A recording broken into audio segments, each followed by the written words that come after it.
Todos los libros un libro, un programa de Alberto Sansegundo para Radio Universidad de Salamanca. Reseñas literarias cada miércoles a las 7 de la tarde en el aula 89. Buenas tardes, un miércoles más nos encontramos dispuestos ya en este momento para hablar con Alberto Sansegundo, que es el autor del programa que se emite cada miércoles a las 7 de la tarde en Radio Universidad de Salamanca y que tiene como punto, como objetivo, libros interesantes como el de la semana pasada, que hacía hincapié sobre todo pues en lo importante que es la atención, el prestar atención y cómo se está perdiendo la atención, parece últimamente a marchas forzadas. Así que deseando que nuestro compañero Alberto Sansegundo ya se encuentre atento a la pantalla, que es así como grabamos en los últimos tiempos, pues les damos la bienvenida a todos y por supuesto a él, porque sin él no habrá programa. Buenas tardes, Alberto. Bueno, sí, va a haber programa y estoy, yo creo que suficientemente atento. Y efectivamente, te haces bien en recordar la emisión de la semana pasada, porque la de hoy es una continuación, en cierto modo, tanto peculiar, de la de hace 7 días. Hablabas de la atención y yo el otro día la vinculaba, la necesidad de la atención, indispensable en cualquier ámbito, la vinculaba con el mundo educativo, que es, como digo siempre, arrimar el asco a mi sardina, ¿no? Y lo hacía precisamente teniendo en cuenta que entonces, hace 7 días, pues coincidía con el comienzo del trimestre, la reincorporación de los alumnos a las aulas, y esa era la excusa. Siempre uno se busca, sabes, esto que hemos hablado otras veces, de la percha periodística, ¿no?, en la que anclar, de la que colgar la emisión correspondiente. Bueno, una excusa un tanto forzada. Hablábamos, por tanto, de educación indirectamente, a propósito del valor de la atención, el libro de Johann Hari, de hace 7 días, y hoy más directamente.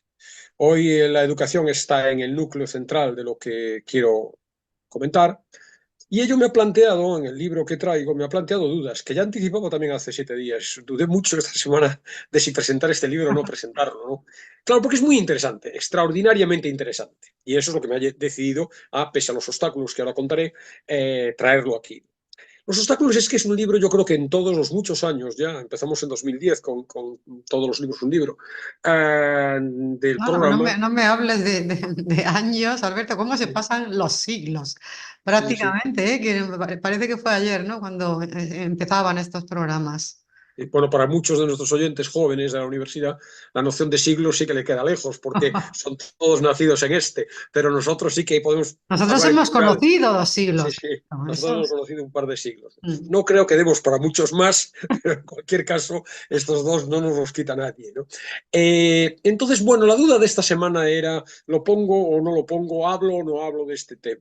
Porque en todos estos años nunca ha salido un libro tan técnico como el que hoy quiero traer. Es efectivamente Bueno, un ya habrá libro. alguna gente que se esté echando un poco para atrás, Alberto, con lo de Claro, entonces en ese sentido, técnico. claro, hay un riesgo, ¿no? Porque ahora diré las oportunidades, ¿no? El riesgo es que es un libro técnico, es un libro que pertenece a un dominio muy particular, que es el de la educación, y por tanto dirigido fundamentalmente a ese tipo digamos, de personas, desde los dos lados, diríamos, de la tarima, si la mención a la tarima no resultara anacrónica, los profesores por un lado y los alumnos por otro.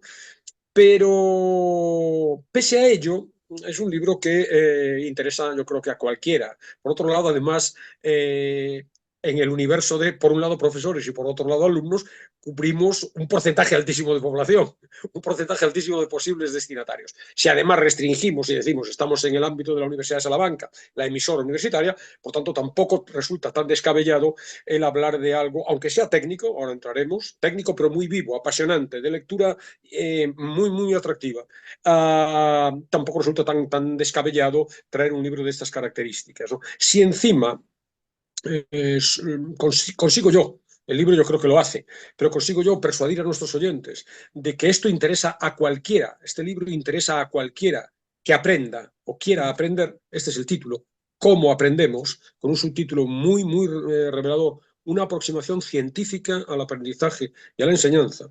Por tanto, profesores y alumnos, estudiantes, como destinatarios, diríamos, naturales del libro, pero también a cualquiera que a lo largo de su vida quiera aprender y que esté medianamente interesado, tenga un mínimo de curiosidad, y si tiene ese mínimo de curiosidad, estoy convencido de que el libro de Héctor Ruiz Martín, al que ahora presentaré, va todavía a ampliar esa curiosidad, a aumentarla, ¿no?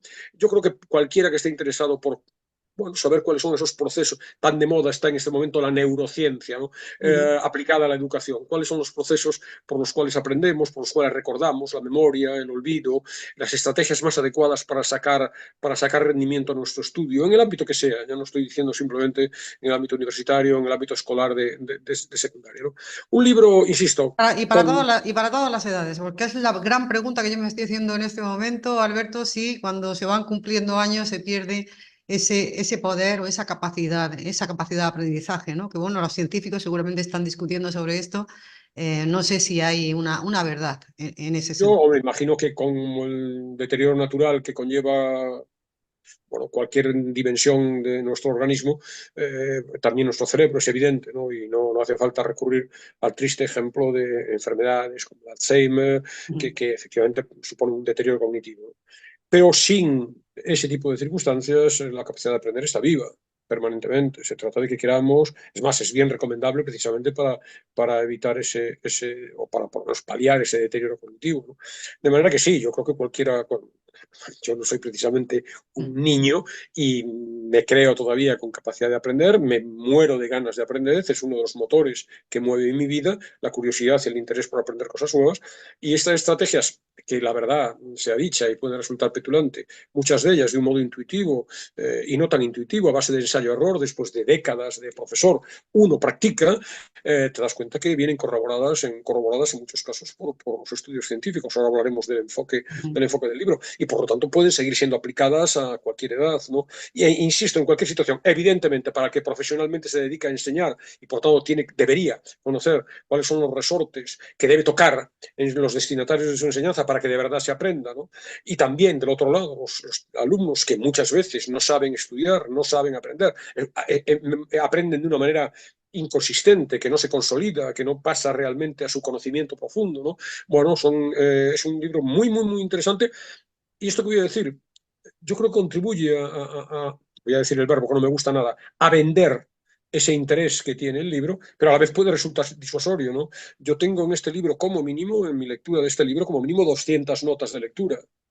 Y esto puede resultar para algún oyente sinónimo de una lectura ardua, pero yo creo que no, ese no es el enfoque, ¿no? El enfoque son tantas las ideas y tan apasionantes las que uno encuentra a lo largo de las páginas del libro, que bueno, a mí no me han quedado más remedio que apuntarlas, porque todos son pequeñas ideas que despiertan la posibilidad de luego actuar en tu ámbito profesional, de reflexionar sobre aspectos de tu día a día, etc. De manera que un libro, insisto, apasionante, quiero ser sincero también y transparente como siempre, ¿no? Y decir, bueno, aquí hay obstáculos que el que no esté interesado por estas constricciones que estoy poniendo de entrada, pues que deje aquí mismo la reseña, o que no la deje, pero que abandone la posibilidad de comprar el libro, ¿no? ¿Cómo aprendemos? Héctor Ruiz Martín, es del año 2020, en una editorial muy técnica, una editorial Grao, especializada y con mucho nivel, especializada en libros relacionados con la educación, con diferentes dimensiones, siempre con un punto no solo divulgativo, sino con una base sólida siempre, ¿no? de ciencia. Otra de las razones por las que cabe en este programa, ¿no? Estamos en la Universidad de Salamanca, de vez en cuando recomendar un libro técnico, pero que no es un técnico sobre biología molecular, que sí que es un territorio, digamos, más para iniciados. Este es un libro relacionado con el aprendizaje, y por tanto, obviamente, hay iniciados, profesores, el mundo educativo, etcétera, personal relacionado con la docencia, pero es un tema, insisto, de alcance universal. Y a los alumnos, ¿no? Que quieren ser profesores también el día de mañana, ¿no? Y que Por supuesto, están ¿no? haciendo el máster, ¿no? de educación. Yo a mis alumnos del máster les he recomendado este libro, claramente, ¿no? Es un libro extraordinariamente interesante. Bueno, quiero presentar a Héctor Ruiz Martín, cuya trayectoria académica y como divulgador todavía contribuye a reforzar el interés que puede tener el libro, ¿no? Es director de la Fundación Internacional de Enseñanza de las Ciencias. Él es biólogo, es investigador en los campos de, sobre todo, psicología cognitiva, relacionada con la memoria, con el aprendizaje. Ha sido profesor en secundaria, también en la universidad, y bueno, tiene una carrera que ha desarrollado en Estados Unidos, en la Universidad de Washington, en la NASA, en California. Es joven, no sé exactamente qué edad tendrá, pero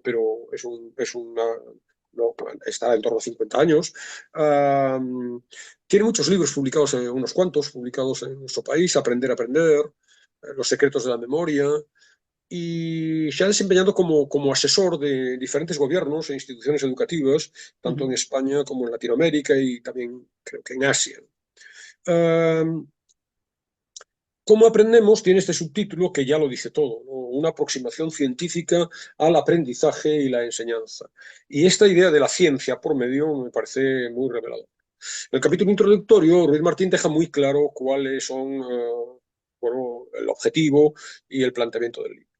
Él señala que bueno, los procedimientos por los cuales se aprende, y por tanto también por los cuales se enseña, o a través de los cuales se enseña, pueden ser analizados bajo la lente del método científico.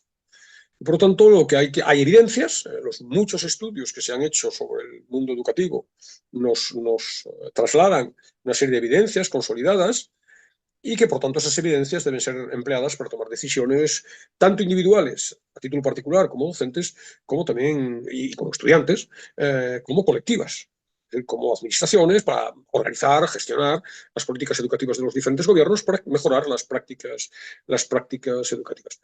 Es consciente, y lo dice en ese prólogo, que bueno, hay ciertos aspectos económicos, organizativos, que no son manejables desde el punto de vista del que él quiere enfocar el libro. Incluso hay otros que tienen más que ver con la intuición y con el arte, que afectan obviamente al dominio de la docencia, que bueno, son ajenos quizá a este tipo de análisis, ¿no? Pero bueno, en cualquier caso, él se centra en las investigaciones educativas comprobables, que potencialmente pueden transferirse a las aulas, los resultados de esas investigaciones, y que permiten un mejor entendimiento de los procesos de aprendizaje, en dos niveles, que son los dos frentes, neurológico y psicológico, de los que luego hablaremos. Su finalidad, y es muy clara, lo dice de manera muy tajante, voy a leerlo para no perdernos ni una palabra, es contribuir a divulgar, en especial entre los docentes, lo que la investigación ha revelado sobre cómo se produce el aprendizaje y qué factores tienen mayor impacto para promoverlo en el contexto académico. Esa es la idea, ese es el fin, logrado absolutamente desde mi punto de vista, ¿no? Y para ello parte de una serie de premisas también muy atractivas, ¿no? Y que ya invitan a adentrarse en el libro. Por un lado, voluntad de comunicar de manera amena y asequible. Por tanto, que evite o que elimine los reparos aquel que piensa, es un libro técnico, es un libro de un científico, neurociencia, vamos a estar hablando de conceptos abstrusos, que a los que no hay aquí no hay quien llegue, en absoluto, ¿no? De hecho, incorpora a su texto en esta voluntad de amenidad de infinidad de ejemplos muy clarificadores. Respeto en paralelo absoluto al rigor científico y, por tanto, aceptación evidente y plasmación por escrito de los consensos indiscutibles alcanzados sobre el objeto de su estudio. Pretensión de objetividad, eliminando sesgos, profundo conocimiento y profundo respeto de las fuentes. Incluye en el texto referencias a los artículos científicos en los que bueno, fundamenta cada una de sus aseveraciones. Fíjate que hay una extensa bibliografía final que tiene más de 600 entradas, prueba de que nada de lo que se dice es trivial o es superficial, ¿no? Prudencia intelectual, y esto es muy interesante también, porque en el ámbito educativo siempre se ha dicho que si la pedagogía tiene estatuto de ciencia o no tiene estatuto de ciencia, ¿no? Prudencia intelectual, precisamente, él lo dice literalmente, ¿no? Ante los postulados de una ciencia tan inexacta como esta. También ausencia absoluta de prejuicios, otra de las premisas a la hora de desmontar ideas preconcebidas, y lo hace, y de continuo, a lo largo del texto, porque en el ámbito educativo, como dentro de un momentito comentaré, los mitos, las ficciones, las ideas que pasan por verdades y que en realidad no son nada más que modas sin fundamento, son muy frecuentes. Pues bueno, ausencia absoluta de prejuicios a la hora de arremeter contra cualquier mito, ¿no? Por supuesto también, y que esté avisado el lector, empeño deliberado en huir de recetas, de soluciones fáciles, de postulados simples, de ausencia de matices. Al contrario, aquí hay mucha sutileza, digamos. Énfasis sobre todo en las investigaciones teóricas, en los fundamentos teóricos de la enseñanza, pero sin desdeñar, al contrario, hay muchísimas referencias. Ya te digo que yo he estado tomando notas constantemente, porque hay muchas digamos, menciones a las posibles repercusiones en el aula, muy concretas, muy prácticas, de lo que nos está contando. Y luego confesión, como no puede ser de otra manera, honestidad intelectual, confesión de la posición de la que parte, ¿no? La posición de la que parte es que él se mueve en el dominio de la psicología cognitiva. La psicología cognitiva, la forma, dice literalmente, en la que el cerebro obtiene, manipula, almacena y utiliza la información que llega en primera instancia a través de los sentidos. Con estas premisas, recalco el norte desde otra lógica, el norte de la obra, una pretensión ambiciosa: conocer cómo los estudiantes pueden alcanzar aprendizajes significativos, duraderos y transferibles, y de cómo pueden mejorar su rendimiento académico. No en vano, estos son los dos grandes objetivos educativos que la ciencia ha investigado con mayor profundidad: alcanzar aprendizajes significativos y mejorar el rendimiento académico. Esa es la idea, y por tanto, en un plano previo, el profesor, conocedor de esos entresijos, ser capaz de potenciarlos para que sus estudiantes alcancen esas dos vertientes. El libro está muy estructurado, son 5 bloques, hay 18 capítulos, hay un anexo muy interesante, muy provocador también, donde va contracorriente Ruiz Martín. Y bueno, el primer estudio, digamos, que acomete en su libro, nos habla de la conveniencia de utilizar los postulados científicos y huir de los estereotipos, de las creencias, que no tienen nada más fundamento que la inercia, que la costumbre. Él dice que los profesores, yo en mi experiencia particular lo ratifico clarísimamente, ¿no?, toman decisiones, juzgan, opinan, se posicionan frente a las leyes educativas, frente a las estrategias, novedosas o no, en materia de educación, Pero basándose... también es lógico, Alberto, ¿no?, que uno se interese precisamente por cómo se articula, cómo se organiza el trabajo, y sobre todo si es un trabajo tan importante y tan trascendental y tan esencial como es la educación. Es lógico, ¿no?, que los profesores también se Sí, interesen por ese aspecto, ¿no? claro. El problema es que Ruiz Martín dice que se interesan basándose en intuiciones, sin ninguna base constatable, sin ninguna base solvente, más allá de las creencias, de los conocimientos que nacen de su experiencia personal. Por tanto, por supuesto que es lógico que los profesores se interesen, pero lo que Ruiz Martín, de lo que discrepa, es que se interesen sin más a partir de sus intuiciones, a partir de su subjetividad, a partir de sus sesgos. Pretender elevar a partir de esas reflexiones subjetivas, intuitivas y por tanto cognitivamente sesgadas, elevar teorías, es una insensatez. Y lo que plantea es que, bueno, no se puede defender o renegar de métodos pedagógicos basándose en presupuestos tan vagos, tan imprecisos. Entonces, la primera sección del libro se llama La ciencia de cómo aprendemos. Entonces nos cuenta que efectivamente el núcleo central habla de los sesgos cognitivos. Nuestro cerebro opera manipulando la información que recibimos a través de los sentidos y modificándola. No Y eso lo hacemos con todo, Eso Alberto. lo hacemos Las personas absolutamente con todos. todo. En este sentido, no solo interesa, por lo tanto, a la hora de aprender, sino a la hora de aprender, digamos, formalmente en unos estudios académicos, sino a la hora, por ejemplo, en la que encaramos la lectura de la realidad, digamos, ¿no? Por ejemplo, las opiniones políticas, el análisis de los fenómenos que ocurren en la realidad, ¿no? No percibimos las cosas como son. El cerebro procesa esa información sensorial y la ajusta antes de situarla en nuestra conciencia. Entonces, aquí nos habla, y es muy interesante, no me puedo detener porque hay cientos de ideas interesantes, de la falacia ad hominem, la falacia ad verecundiam. Si la persona que habla tiene autoridad, nos lo creemos. Por cierto, falacias que están en la base, por ejemplo, de la publicidad. ¿Por qué George Clooney anuncia Nespresso? ¿Es experto en café? No. Pero, bueno, el halo que trae detrás, Pero es muy guapo. guapo, actor, conocido, popular, reconocido en su ámbito, bueno, es un ejemplo frívolo, pero extrapolable al ámbito educativo. Fulanito dice, y como fulanito tiene una gran autoridad en otro ámbito, pues creemos que también la va a tener en el ámbito educativo. Bueno, el sesgo de confirmación, que es muy clásico, ¿no? Tendemos a leer aquello que confirma nuestras ideas preconcebidas. Y esto vale también a la hora de conformar nuestras ideas políticas, ¿no? Nuestro modo de posicionarnos ante un determinado fenómeno de la vida política, una ley determinada, una actuación de un partido u otro. Entonces, bueno, Es muy importante la opinión en la propia articulación de la sociedad, incluso de los medios de comunicación. Es muy importante claro, tener eso en cuenta, ¿no?, que la gente tiene claro. opiniones.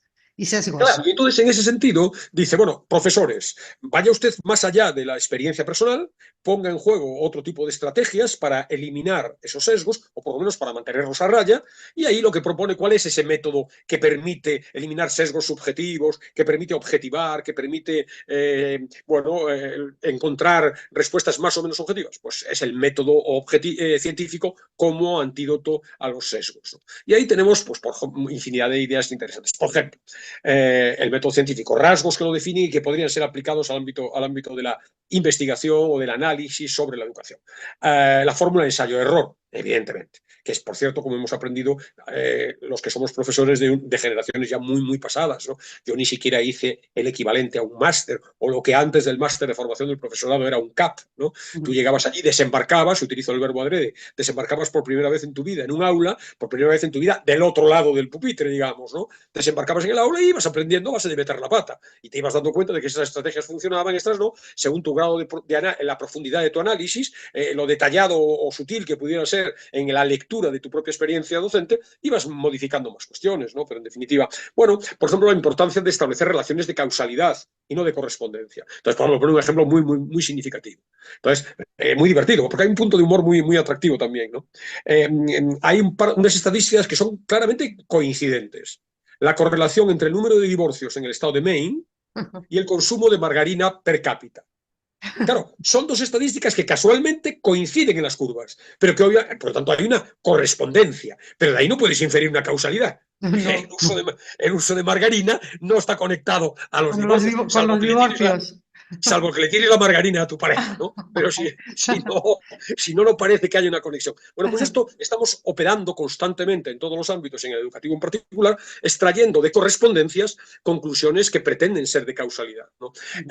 Y por tanto, otra cosa interesante de la metodología científica, la validación en contextos diversos de lo que se ha experimentado, de un postulado que se ha extraído de una experiencia particular. Esos son elementos, yo tiro la piedra y se me cae, vale, pero si las siguientes piedras no van a caer, entonces hay que transferir esa experiencia y verla validada en otros ámbitos. Entonces, bueno, desde esta perspectiva de la defensa de la metodología científica, se centra en la neurobiología, que investiga cómo se produce el aprendizaje a nivel molecular, celular, de órganos y sistemas, y luego la psicología cognitiva, que se ocupa de, como había dicho, de cómo el cerebro obtiene, manipula y almacena la información. A partir de ahí saca conclusiones que puedan ser aplicables en el día a día de las clases, que superen los mitos pseudocientíficos, que muchas veces están condicionados por la muy poca calidad de los estudios que se presentan como referencias irrefutables. En el ámbito educativo uno lee constantemente trabajos de una supuesta entidad científica que sostienen la ventaja de una determinada metodología, pero 10 minutos después lee otro con la misma supuesta altura académica e intelectual que defiende radicalmente lo contrario. Entonces, bueno, como conclusión de ese primer bloque del libro, que es una especie como de aviso para navegantes, tenemos la idea de que, hay que basar la enseñanza en principios de aprendizaje respaldados por la evidencia. Y a lo que se dedica el resto del libro, los 4 bloques restantes, es analizar algunos de esos principios que parecen evidentes. Bueno, que ahí está la parte más interesante, ¿no?, del libro. Sí. Bueno, la primera parte es una introducción que te sitúa, digamos, ¿no? Es un marco de referencia que te sitúa. Esto es lo que usted va a leer y este va a ser el enfoque que yo quiero darle por estos motivos. Basar las reformas educativas o las estrategias educativas de un profesor en el aula, hablo de lo colectivo y de lo individual, en meras intuiciones, en meros pálpitos. Me parece que esto funciona, porque he visto que cuando yo lo he hecho funcionaba, puede ser que sea cierto o no. Entonces, dejar sentado cuál es el método que nos va a permitir mejorar nuestra práctica docente o mejorar el aprendizaje por parte de los alumnos. Oye, Alberto, ¿y la memoria sigue siendo tan importante como siempre se nos ha dicho? Claro, en esa idea... Sigue siendo importante la memoria, porque luego ha habido toda una especie de movimiento de pensar, no, es que la memoria no es necesaria para el aprendizaje. Seguramente sí lo es, ¿no? Claro, por eso estamos de nuevo en lo que decimos, ¿no? En mitos de repente se pone de nuevo la memoria sí. Ahora las competencias, los conocimientos no.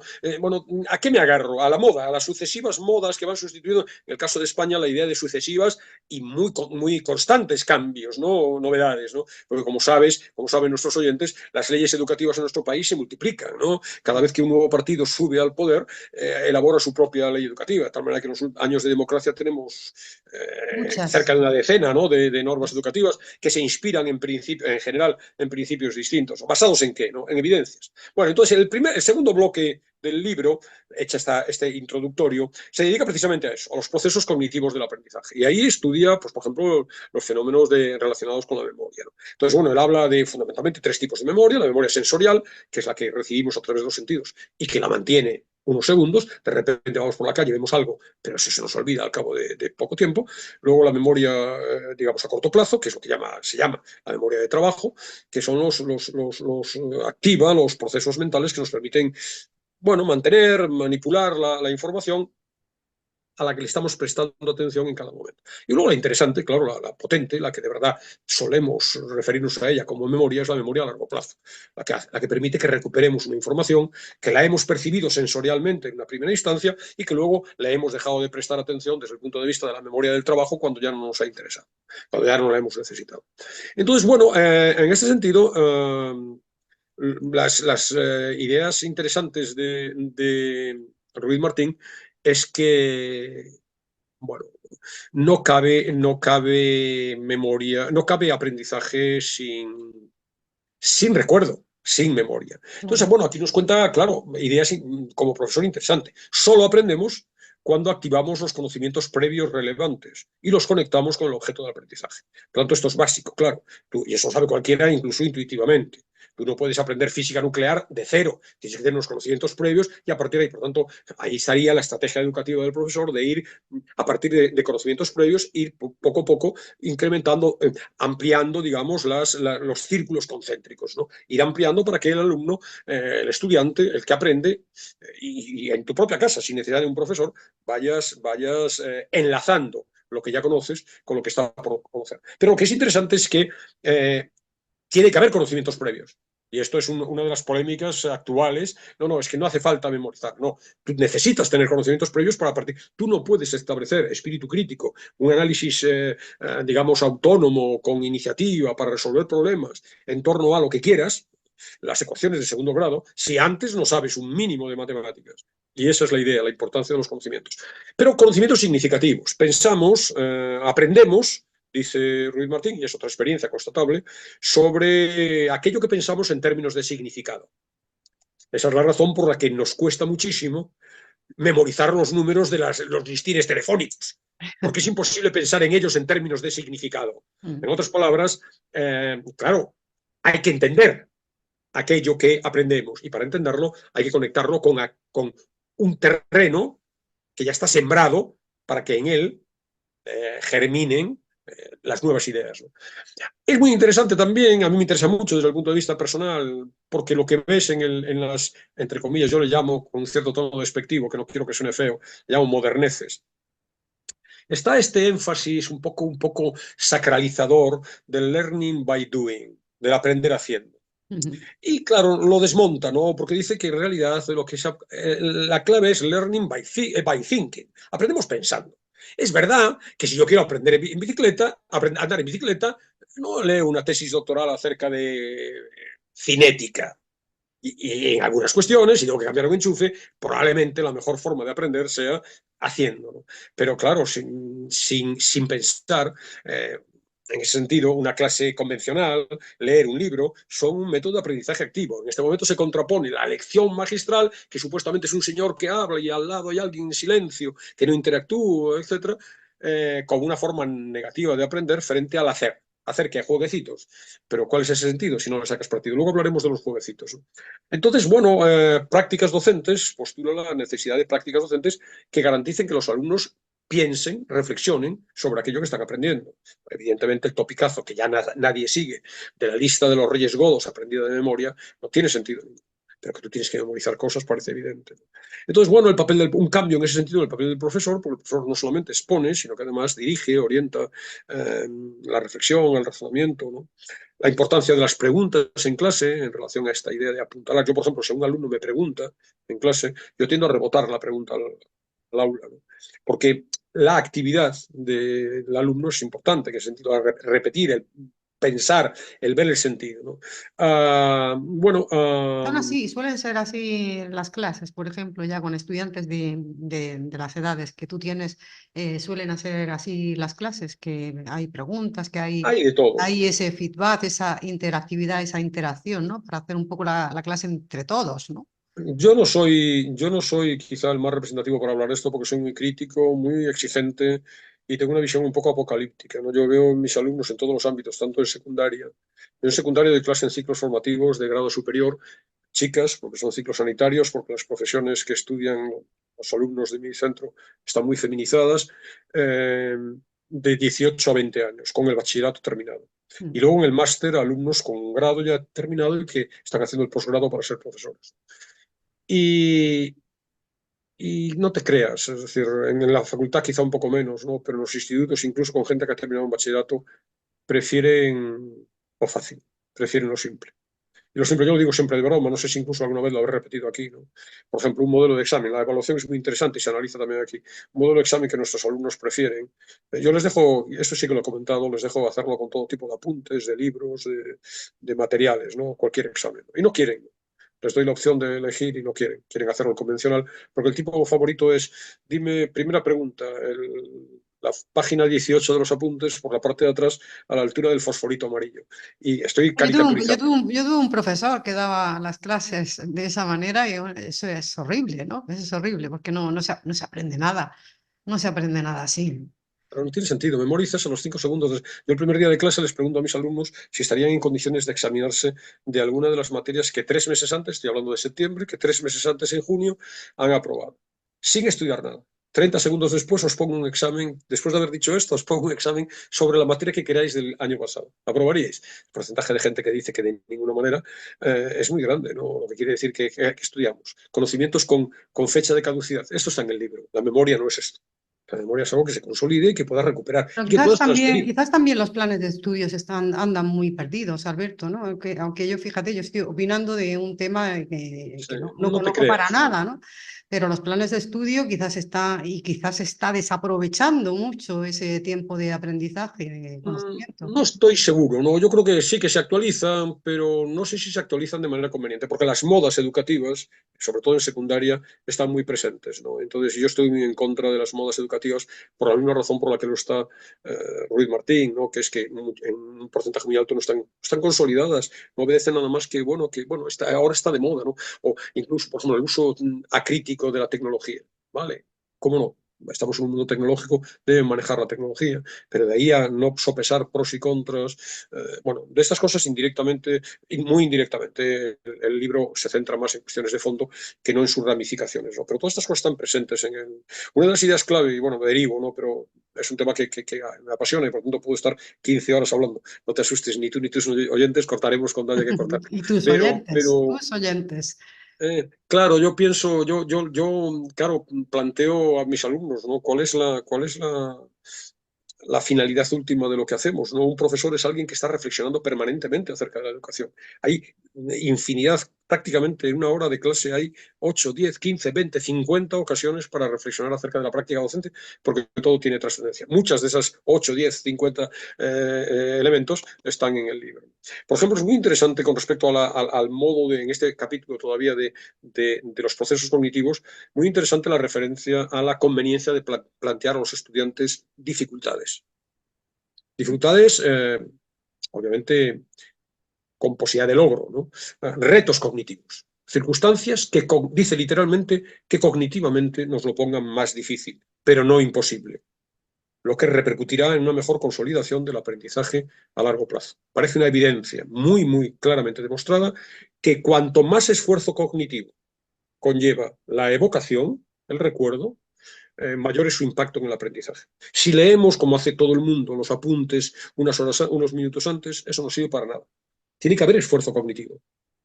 El esfuerzo cognitivo es una evocación viva, que seas capaz de ver reflexiones, de formularte a ti mismo aquello que estás contando. Eso es mucho más eficaz desde el punto de vista del aprendizaje, como todo el mundo sabe. Por ejemplo, en mi caso, voy a poner un ejemplo personal, que tiene que ver con todos los libros de un libro. Yo leo ahora, obviamente, tengo mucho trabajo, mucho menos que lo que leí durante gran parte de mi vida. durante gran parte de mi vida y no creas que esto que puede sonar a vanagloria es vanagloria, es justo lo contrario. Yo me arrepiento de esto. Durante muchísimos años de mi vida yo leía un libro al día, pero no me acuerdo de nada.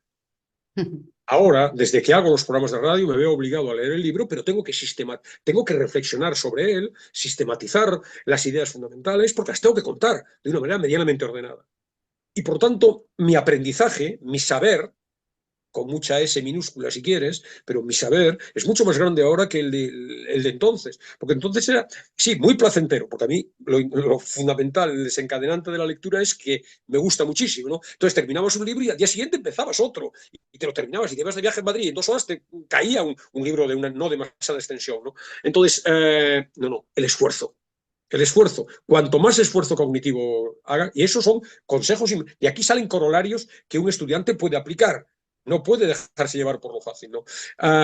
Por ejemplo, la falsa idea también desmiente en este primer capítulo por ejemplo, el hecho de que la memoria funciona como un músculo, ¿no? que hay que ejercitar, Ejercitar, ¿no? hay que ejercitar. No funciona así, ¿no? La memoria no mejora por el hecho de ejercitarla sin más. La clave, y esto es muy interesante porque desmonta parte de las, digamos, esto que he llamado moderneces, de las ideas hoy preponderantes, lo importante es, la memoria depende de la obtención de conocimientos. Más aprendes cuantos más conocimientos tienes. Y a medida que tienes más conocimientos, eres capaz de establecer, salir a un círculo posterior, a un círculo más excéntrico, conectarlo con otros, etc. Esa es la idea. Entonces, bueno, la idea estoy espolvoreando ideas sueltas, pero bueno, la idea de la autoexplicación, la práctica en el estudiante trata de explicarse a sí mismo lo que ha aprendido con sus propias palabras. No simplemente estoy leyendo de nuevo los apuntes y lo leo 18 veces y ya me lo sé. No. Así lo que sabes son las frases, pero no lo que hay detrás, ¿no? La necesidad, y esto un profesor debe ser muy consciente de ello, de transferencia de esos saberes. Lo que aprendemos en el aula no tiene interés por sí mismo. Es verdad que hay materias que son más fáciles, es más fácil la conexión. Yo explico el contrato de trabajo, pero no interesa para nada lo que es el contrato de trabajo. El contrato de trabajo interesa en tanto que tú, futuro trabajador, sepa resolver un problema relativo a tu contrato de trabajo cuando estés trabajando. Sepa resolverlo no desde el punto de vista de un experto, a no ser que seas abogado laboralista y estés estudiando en la Facultad de Derecho. Pero si estás en un ciclo formativo de formación profesional o estás haciendo un curso de nociones básicas de derecho del trabajo, tienes que interpretar lo que es un contrato y estar en condiciones. Por lo tanto, transferencia de saberes. Otra idea muy importante, y yo esa la llevo usando toda mi vida, ¿no? Que es la multiplicidad de contextos. Es decir, no para memorizar, si tú transmites lo que quieres contar o lo que hay que aprender, lo aprendes a través de una única vía, de tal manera que yo quiero explicar lo que es el contrato de trabajo y puedo explicarlo verbalmente, pero a la vez hay una película y a la vez hay canciones y a la vez hay noticias de prensa y a la vez hay... Es decir, entrando por, eso es lo que se llama hoy, está muy de moda y es muy interesante, el DUA, el diseño universal del aprendizaje, que habla de presentar al estudiante en formatos diferentes, que él mismo cuando tenga que ser evaluado y dar cuenta de lo que sabe, lo haga a través de vías distintas, un documento escrito, pero también un trabajo de investigación, también una exposición oral. Todas estas cosas contribuyen a la reflexión acerca de lo que se está aprendiendo y por tanto mejoran el... Ya hay algunos centros educativos que están estableciendo ese tipo de enseñanza que tú comentabas, Alberto. Sí, lo que pasa es que, por ejemplo, aquí también está, por ejemplo, las modas del aprendizaje basado en proyectos, que es muy crítico, lo defiende, pero con muchas objeciones, Ruiz Martín, ¿no? Bueno, alguna cosa más, por ejemplo, que puede interesar de Los este... exámenes, no sé si habla de los exámenes, Sí, habla de los la exámenes, de la importancia evaluación, el modo de la de... evaluación del conocimiento. Sí, habla de los exámenes en un capítulo final. Es muy importante la evaluación, el modo en el que se produce la evaluación, el modo en el que es sabido y es un tópico, pero es verdad que los alumnos estudian en función de...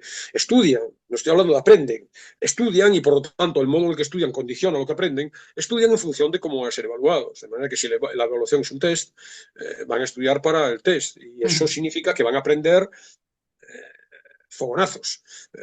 Si por el contrario lo que quieres es desarrollar ese espíritu crítico, capacidad de resolver problemas por su cuenta, etcétera, tendrás que hacer preguntas de tipo abierto, de tipo reflexivo. Yo, por ejemplo, mis exámenes vengo esta mañana a hacer un examen con unos alumnos míos, comentarios de texto, casos prácticos, puedo poner una canción, la letra de una canción y que la vinculen con aquello explicado en clase, ¿no? Eso tienes que tener muy claro que la evaluación condiciona el proceso y lo que van a aprender. Y por lo tanto tienes que delimitar de antemano cuáles son tus objetivos, qué es lo que quieres que aprenda, para a partir de ahí determinar las evaluaciones. Hay un bloque previo, que es el de muy interesante, la dimensión socioemocional del aprendizaje. Y los dos términos de la expresión son atractivos, ¿no? Socio y emocional. La dimensión emocional es evidente que los mecanismos de la emoción juegan un papel muy importante cuando procesamos información. Aquello que percibimos en un determinado estado emocional o que razonamos con unas determinadas emociones, nos queda mejor o nos quedan peor. Esa es la dimensión emocional, y luego la dimensión social, que es todo relacional. Respecto a la dimensión emocional, también hay muchos mitos y los desmonta, porque, claro, las experiencias que tienen una carga emotiva importante tienen más posibilidad de recordarse, es evidente, ¿no? Los tópicos de uno se acuerda de dónde estaba cuando los atentados del 11 de septiembre, porque tienen una carga emocional evidente. Pero el problema es que afectan a la capacidad de recordar, fundamentalmente. Pero la repercusión, es decir, te acuerdas de lo que estabas haciendo, pero para consolidar conocimientos, la sorpresa, la curiosidad, las pequeñas emociones en el aula, sí, pero sí afectan, pero dejan recuerdos de manera episódica, ¿no? Cuando a los estudiantes se les impone, con estos mitos actuales, una actividad supuestamente emocionante, al día siguiente lo que recuerdan es el juego, lo emocionante, pero no recuerdan los conocimientos que se supone iban incorporados a esa emoción. Y por lo tanto, hay que tener muchas cautelas con respecto a esto del juego, todo lo que sea lúdico, porque sí, te deja la impresión, porque me lo paso muy bien, y eso es lo que recuerdas, ha estimulado, pero en el fondo, ¿qué has aprendido acerca de las ecuaciones de segundo grado? Por seguir con el ejemplo. En este mismo ámbito también es interesante la idea de motivación, que es uno de los núcleos centrales hoy de las reformas educativas. Chicos, como conectamos con la semana pasada, ¿no? Totalmente abstraídos en sus dispositivos electrónicos, al margen de la realidad educativa y la realidad de fuera del aula son dos Es que mundos. hay incluso generaciones ya de chicos en Japón, y bueno, seguro que lo recuerdas y que lo sabes, los nini, ¿no? Y que también se ha producido ya en muchos otros países desarrollados, esos chicos que ni estudian ni trabajan y que no quieren saber nada de nada, o sea, totalmente negados a cualquier estímulo, ¿no? Eso pasa. Sí, sí, entonces, claro, es uno de los problemas, ¿no? Porque cuando están hiperestimulados e hipermotivados, como hablábamos la semana pasada, el scroll este infinito, el pasar el dedo, el que estás recibiendo permanentemente, bueno, vídeos, fogonazos, mensajes que estimulan lo más primario de nuestra atención, a pretender que alguien que les va a estudiar las causas, los efectos, las consecuencias, las repercusiones de la Revolución Francesa, pues o tienes un interés genuino por el tema, cosa que parece improbable a los 13 años de edad, o en caso contrario, pues estás perdido, no vas a estar desatento constantemente, ¿no? Entonces, bueno, él estudia en esta sección, que es muy, muy atractiva y llena de ideas muy fecundas, ¿no? ¿Qué es lo que nos hace aprender? Y todavía más, ¿qué es lo que nos hace querer aprender? Que es la idea.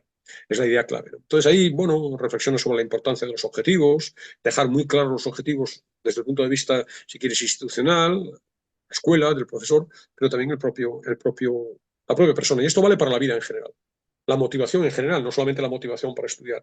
Es muy interesante, ¿no? Las metas que desarrollar las metas que hacen que los alumnos se puedan mover.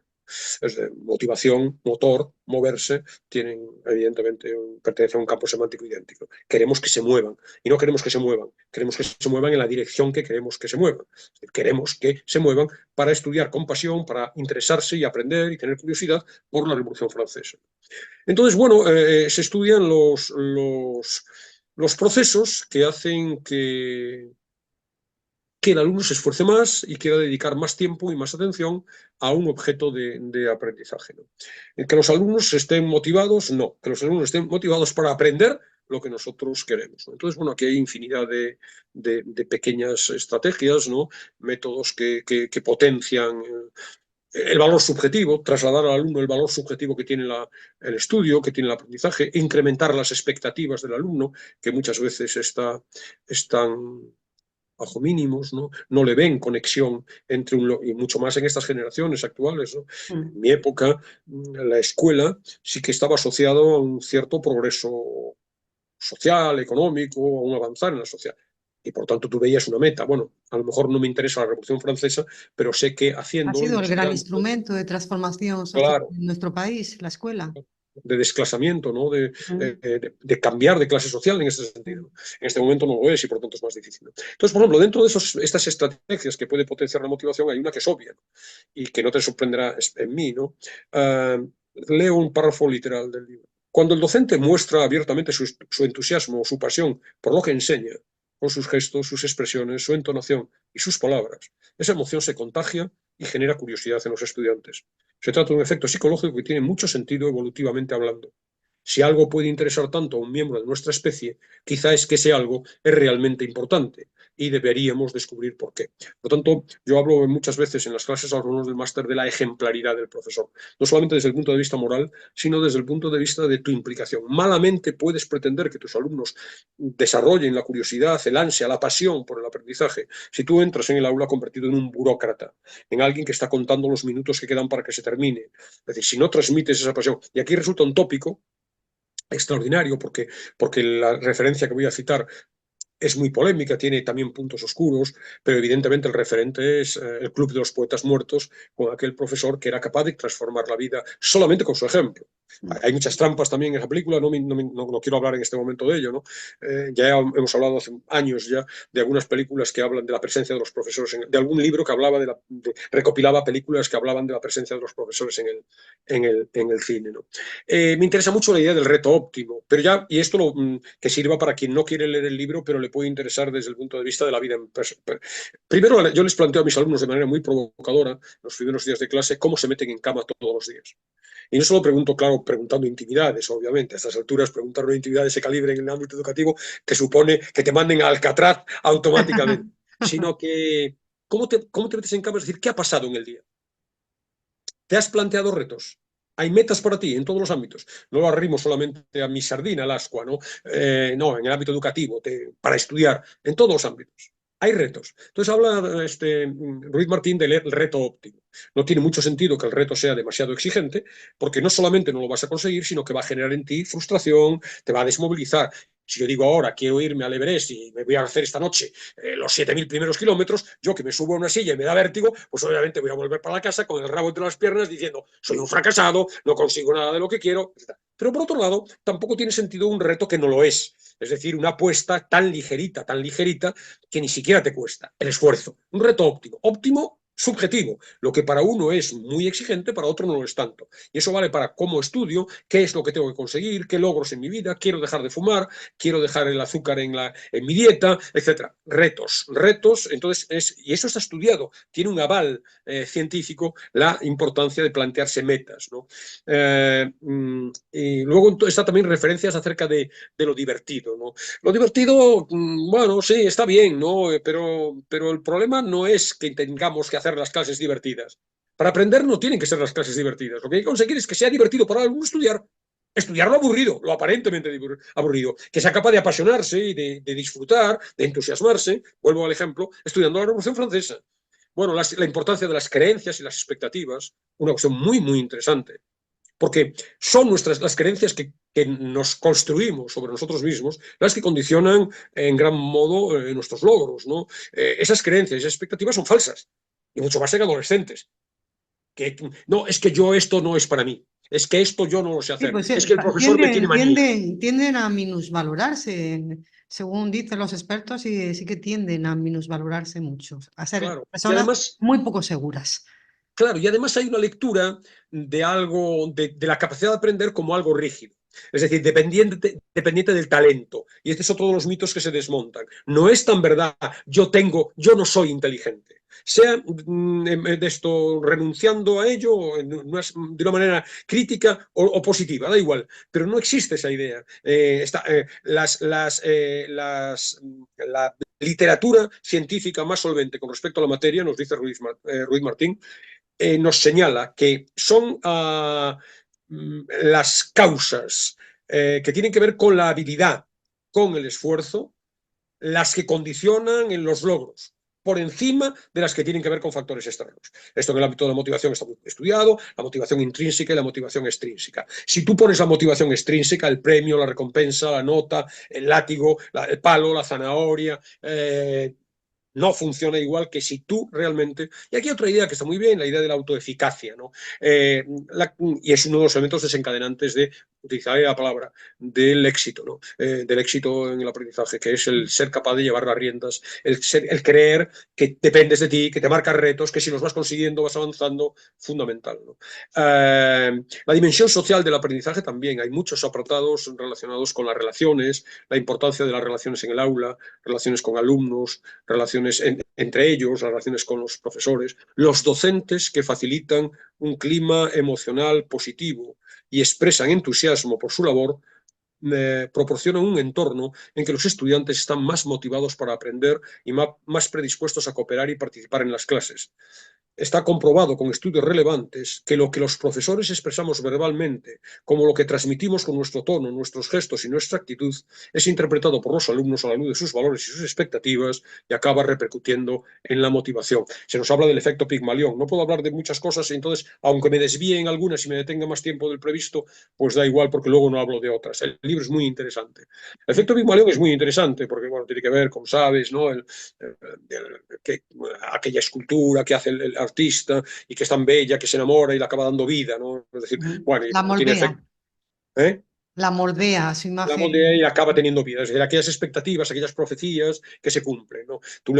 Está aplicado al ámbito laboral, tú le dices a una cuadrilla de trabajadores, sois los mejores trabajadores de la empresa y los resultados que obtienen son los mejores. Miras, ¿por qué son los mejores? No, porque se les ha dicho que son los mejores, porque objetivamente no son los mejores. Si por el contrario a otra cuadrilla le dices, sois los peores, probablemente, bueno, transmitirán sensaciones de desánimo y por tanto sus resultados efectivamente acabarán cumpliendo la profecía que era falsa. Yo hago un experimento, esto no lo debería contar, pero lo voy a contar. Hago un experimento con mis alumnos del máster cuando los tengo en prácticas.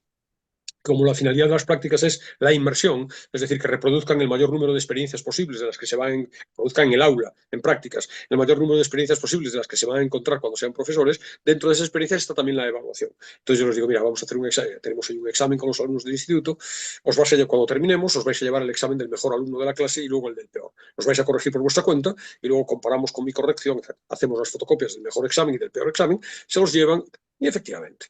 Luego hablamos, hablo con ellos, me comentan, y el del mejor examen le habían puesto un 7 y el peor examen le han puesto un 3. Dices, pero ¿cómo un 7 y un 3? Me dirás, es coincidente con que uno es el mejor y otro es el peor. No es así. No le he dado el mejor y el peor. Les he dado dos exámenes de alumnos del mismo nivel. Lo que ocurre es que funciona la expectativa.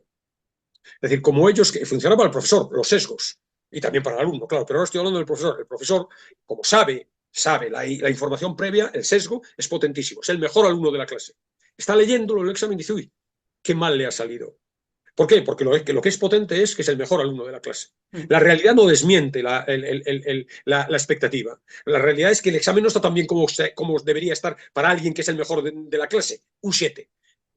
Vamos a admitir que los dos exámenes son de 5, pero tu lectura sesgada porque es el mejor alumno de la clase le pone un 7.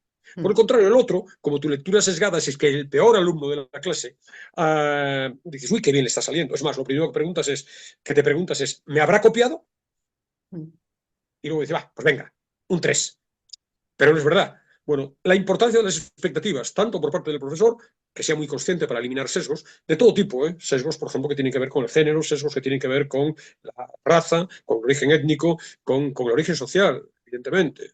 Yo cuento siempre, y no digo nombres porque es de hace tiempo y no se sabe quién es, que tuvimos en el instituto un año a la hija una hija de un rector de la Universidad de Salamanca.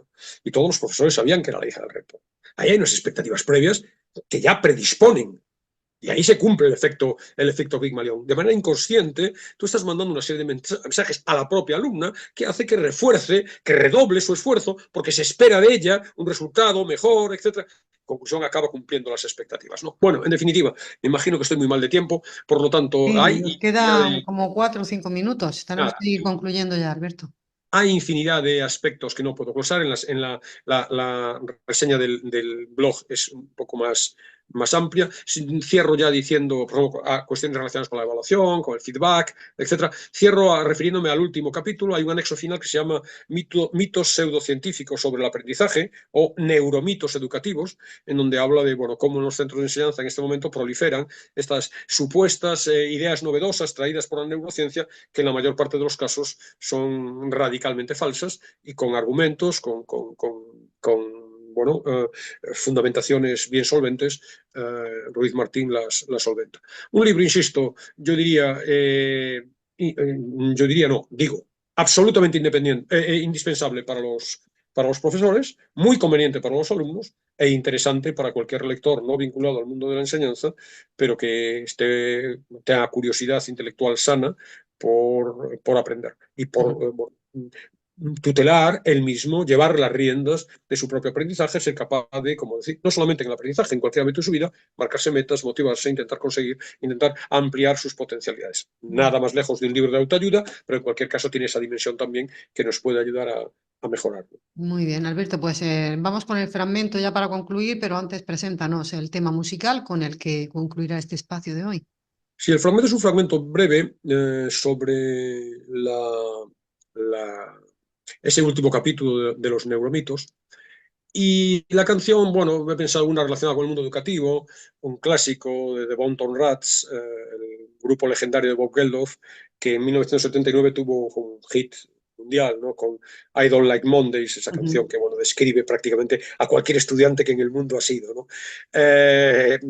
No nos gustan los lunes, pero el tema de estamos grabando, Alberto, además en el lunes más triste del año, el día más triste del año, que sí, eso es el más triste. Nos están diciendo hoy en todos los medios de comunicación. Porque es el más sombrío, quizá, ¿no? El día sí, por menos luz. Con menos luz del día, del año, ¿no? La canción, más allá de que no me gustan los lunes, porque los lunes no le gustan a nadie en general y menos a los estudiantes, tiene un punto de un trasfondo de violencia escolar que permite conectarlo con este mundo educativo del que hablamos, ¿no? Solo que no lo traigo en la versión de Boonton Rats, que es muy conocida, sino que lo traigo en otra menos conocida, pero también muy interesante, de Tori Amos, de su disco Strange Little Girls, del año 2001, ¿no? Una cantante estupenda, muy interesante, que tiene algún disco de versiones muy atractivo. Bueno, pues enseguida la escuchamos, pero antes el fragmento. El fragmento, como digo, tiene que ver con esta idea de los neuromitos. No querría dejar de advertir sobre el peligro de confundir ciencia y pseudociencia. Desde que los avances científicos sobre cómo se desarrolla y aprende el cerebro han llegado al público general, múltiples mitos pseudocientíficos se han inmiscuido en la educación. Se llaman así porque son ideas muy extendidas que parecen avaladas por la ciencia, pero que en realidad han surgido a partir de la tergiversación o malinterpretación de los hallazgos científicos. Por ejemplo, el mito de que la atención solo dura 30 minutos se debe probablemente a una interpretación poco afortunada de los estudios sobre vigilancia.